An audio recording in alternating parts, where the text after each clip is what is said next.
पिछले क्लास में हमने स्टार्ट किए थे प्रीपोजिशंस और हमने 3 इंपॉर्टेंट प्रीपोजिशंस पढ़े थे, इन, ऑन और एट। सो इसी चेन को आगे बढ़ाते हुए today we will be discussing 2 more important prepositions. 2 और प्रीपोजिशंस आज हम पढ़ने वाले हैं, वो है विद एंड बाय। इन दोनों प्रीपोजिशंस को भी हम थोड़ा सा कंपेयर करते हुए पढ़ेंगे, क्योंकि विद और बाय के यूज में थोड़ी सी कंफ्यूजन क्रिएट हो जाती है। Okay, so let us start the topic. हम टॉपिक स्टार्ट करते हैं। See on the board first that where to use with, कि सबसे पहले विद जो प्रीपोजिशन है उसका प्रयोग कहां पर किया जाए। See first use is in protection of someone. Okay, जब आप किसी चीज को किसी व्यक्ति की सुरक्षा में छोड़ो, किसी व्यक्ति या चीज को किसी दूसरे व्यक्ति के प्रोटेक्शन में अगर आप रखते हैं, सुरक्षा में अगर आप रखते हैं, तो उसका मतलब होता है विद। देखिए, विद का जो हिंदी अर्थ आप करते हैं सीधा सीधा, तो उसका मतलब है के साथ। ओके, तो साथ के अर्थ में इसका प्रयोग किया जाता है। तो इसी तरह से बीइंग टुगेदर, जब कोई व्यक्ति या कोई वस्तु किसी व्यक्ति या वस्तु के साथ है, तो वहां पर भी हम विद का यूज करेंगे। Okay, what is the third use, using और इंस्ट्रूमेंट। जब आप किसी चीज का यूज करते हुए या उसे इंस्ट्रूमेंट की तरह काम में लेते हुए किसी और कार्य को करते हैं, तो वहां पर भी विद का यूज किया जाता है। जैसे मान लीजिए आई एम राइटिंग, मैं लिख रही हूं बाय यूजिंग दिस पेन, इस पेन का यूज करते हुए। ओके, तो ये पेन क्या है, वो इंस्ट्रूमेंट है। तो इस पेन के या इस इंस्ट्रूमेंट के साथ किसका प्रयोग करूंगी मैं, विद का। जैसे आप फ्रूट्स काट रहे हैं, किससे काट रहे हैं, विद नाइफ, चाकू से।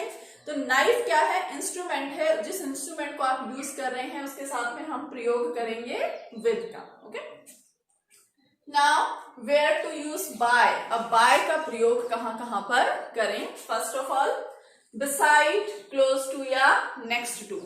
बाय देखिए बहुत सारे अर्थ हैं बाय का। एक तो बाय का सीधा सीधा अर्थ के द्वारा, अगर आप इसका हिंदी ट्रांसलेशन करें तो बाय का मतलब है के द्वारा। ओके, सो बाय का पहला यूज है बिसाइड। बिसाइड यानी किसी के साइड में, किसी के एक तरफ या किसी के क्लोज या उसके नेक्स्ट, तुरंत बाद। ओके, तो इन सभी अर्थों में बाय का इस्तेमाल किया जाता है। Same before, not later than. अगर टाइम से ठीक पहले बाय आ रहा है, जैसे आपने बोला 10 o'clock टाइम है, मॉर्निंग टाइम है, हियर, इस तरह के शब्द से ठीक पहले अगर आप बाय का इस्तेमाल कर रहे हैं, तो वहां पर बाय का अर्थ होगा बिफोर। बिफोर यानी पहले, या फिर नॉट लेटर देन यानी इसके बाद कोई काम नहीं होगा, कि जो आपको काम करना है वो उस दिए हुए टाइम से ठीक पहले खत्म हो जाना चाहिए। पर कंडीशन क्या है कि वहां पर बाय के तुरंत बाद कोई ऐसा वर्ड आना चाहिए जो किसको इंडिकेट करता हो, टाइम को। Okay, next use public transport. Public transport यातायात के जितने साधन हैं आपके, रेल, बस, ट्रेन, इन सब के साथ मोस्ट ऑफ द टाइम्स, कभी कभी सिचुएशंस अलग होती हैं, but most of the times आप बाय का यूज करते हैं। सेम नेक्स्ट देखिए doer. Who is doer, doer कौन है, कर्ता, काम को करने वाला, उसके साथ भी हम बाय का यूज करते हैं। अब देखिए यहाँ पे थोड़ी सी कंफ्यूजन क्रिएट हो जाती है। यहाँ भी आपको पता है कि जब जिस इंस्ट्रूमेंट का आपने यूज किया, जैसे मैंने किसका यूज किया, पेन का, तो उसके साथ तो मैंने लगाया विद, लेकिन ये कार्य किसके द्वारा किया गया है, इसे करने वाला कौन है, मैं। तो जो मैं है, मैं जिस कार्य को कर रहा हूं या कर्ता जिस कार्य को कर रहा है, उसे ठीक पहले हमें लगाना है बाय। जैसे आपने कहा सीमा कट वेजिटेबल्स, सीमा ने वेजिटेबल्स काटी विद अ नाइफ, तो नाइफ से ठीक पहले तो आपने क्या लगाया, बाय। लेकिन इसी सेंटेंस को अगर आप यूं कहें, वेजिटेबल्स आर कट, वेजिटेबल्स काटी गई डैश सीता, सीता के द्वारा, तो सीता से ठीक पहले हम किसका यूज करेंगे, बाय का। ओके, समझ आया आपको कि जो इंस्ट्रूमेंट है उससे ठीक पहले तो विद, और जो व्यक्ति कार्य को कर रहा है उस व्यक्ति से ठीक पहले हमें लगाना है बाय।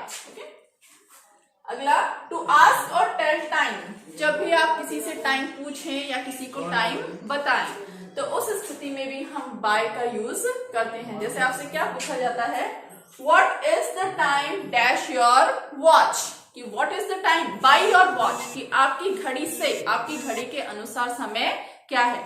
या आप पूछते हैं, बताते हैं, तो भी क्या बोलते हैं, it is 10 o'clock bye my watch, कि मेरी घड़ी में कितने बजे हैं, 10 बजे हैं। Okay, same method of communication, communication आप समझते होंगे, संचार के जितने भी साधन हैं आपके, फोन हुआ, ईमेल हुआ या फैक्स हुआ, इन सभी के साथ भी आप बाय का यूज करेंगे। Last one most important, passive voice.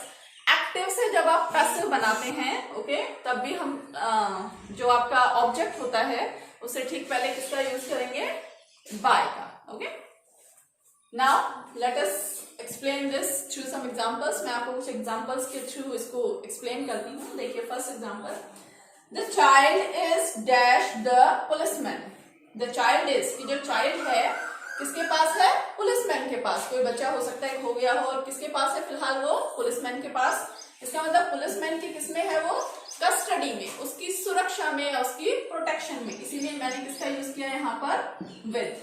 Okay, मान लीजिए आप रेलवे स्टेशन पे अपना सामान छोड़ के आते हैं तो आप क्या बोलेंगे, द लगेज इज। लगेज किसके पास है, with the station master, station master के साथ, यानी उसकी कस्टडी में। ओके, नेक्स्ट एग्जांपल देखिए, राम लिव्स। राम रहता है डैश हिज अंकल, अपने अंकल के साथ। तो यहाँ पर के साथ के अर्थ में हम विद का प्रयोग करेंगे। Okay, next, she chopped vegetables. उसने वेजिटेबल्स को चॉप किया, डैश इन नाइफ। किसका यूज करते हुए, किसका प्रयोग करते हुए, नाइफ।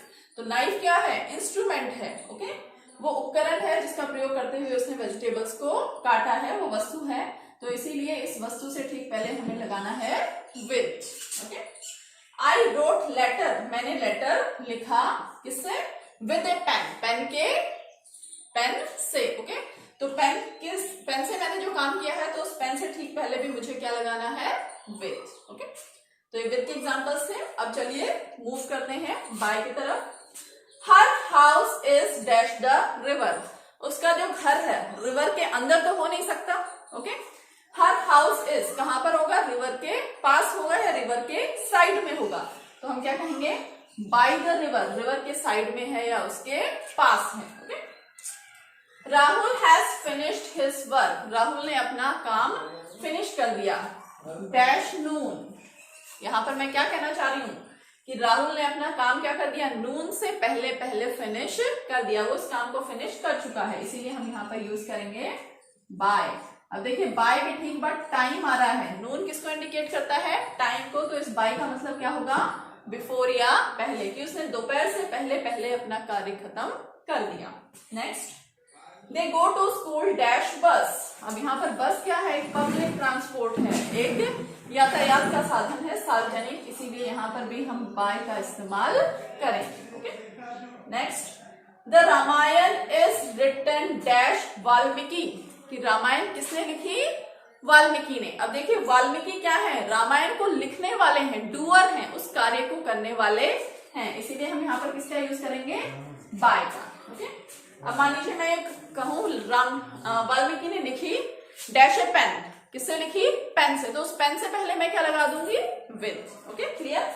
तो देखिए जो इंस्ट्रूमेंट होता है उससे ठीक पहले तो विद, जिससे आप काम कर रहे हो उस चीज से पहले तो विद, और जो व्यक्ति उस काम को कर रहा है, जो डूअर है, उससे ठीक पहले बाय। ओके, ये पॉइंट आप दिमाग में रखिएगा, बहुत कंफ्यूजन क्रिएट करता है। Next, food is cooked dash her. Food cook किया, किसने कुक किया, उसने कुक किया। ओके, तो यहाँ पर भी डूअर से ठीक पहले बाय, और वैसे भी ये पैसिव वॉइस है। Okay, please send it dash email. आप इसे ईमेल से सेंड कर दें, ईमेल के द्वारा सेंड कर दें। सो email is a means of communication, ये संचार का साधन है, इसीलिए हम यहाँ पर भी इस्तेमाल करेंगे बाय का। Okay, so for today this much is enough, and we will meet in the next class with the next prepositions. Till then, goodbye and take care.